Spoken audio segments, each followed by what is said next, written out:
hello. So we are two students who work for a company which is called Richemont.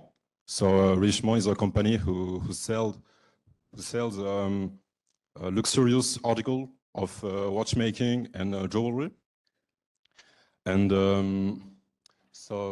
this is a field where the innovation is very important. So they are constantly in search of a new item. And one of the ideas is to implement a metal which is translucent. That means that we want to see through it, and at the same time we want that the metal still look like a real metal, like a solid metal.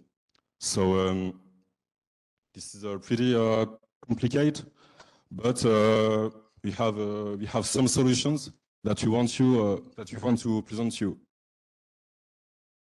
So the first idea was to make a layer thin enough to let the light passes through it, and the second idea was to drill several holes in the layer in order to let the light passes through it too.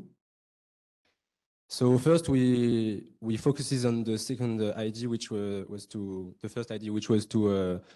make a thin enough layer, and we computed numerically the thickness we would like to implement, thanks to a formula in an optical book.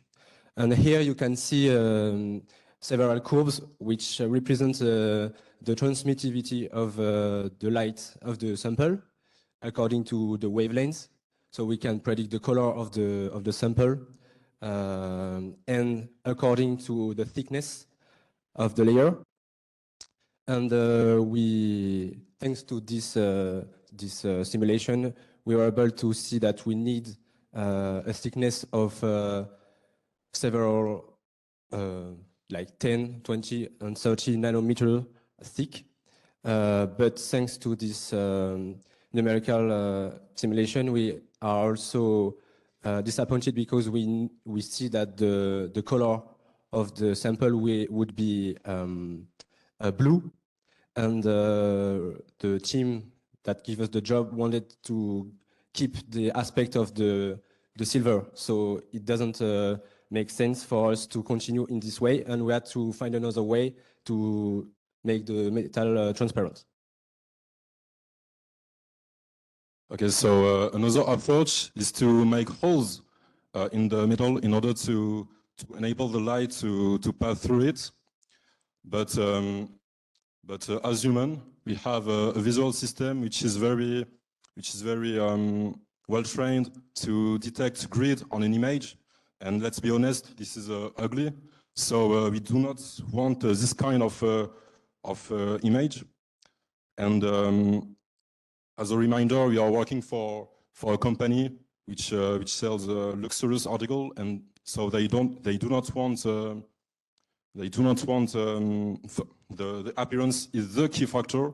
So we do not want this kind of picture, and so we decided to implement algorithm which will enable to make dots randomly in the picture in order to have a grid which is not periodic.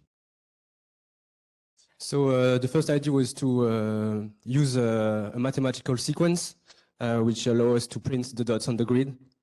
And this is the first result that we had with the pure sequence. And clearly you can see on the pictures, like on the grid on the walls, that you can discern some patterns, some lines, some hexagonal shapes that we do not want on our drilling pattern. So we computed and shifted to make appears lines, thanks to which show us that this kind of grid we can discern Moiré effects when we look at the sample in several directions. So it is to be banished. Then we try to weight the sequence with random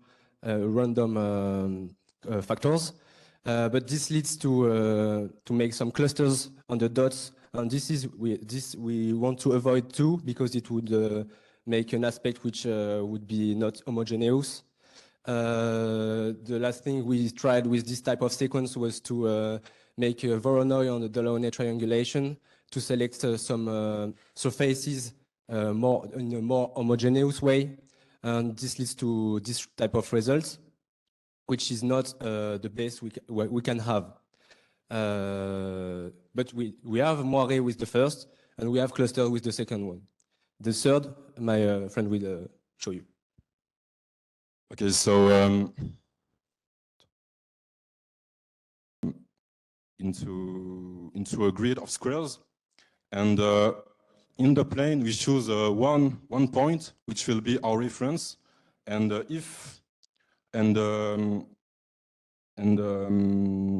from this point we generate points around this point, this reference point, and if the points that we generate are too close from other previous points, we do not keep them. And through this method, we do not have a cluster region, and this is our main goal. And we also computed the Fourier transform of this image. And besides the Fourier transform of the dots, we do not have a peak which will reveal periodicity in our image. So this is a good result, and we think that we succeeded in implement a grid without periodicity. So to conclude, our idea was to make a stack of these types of layers thin enough, but also drilled, in order to let the light passes and make a translucent metal. Thank you.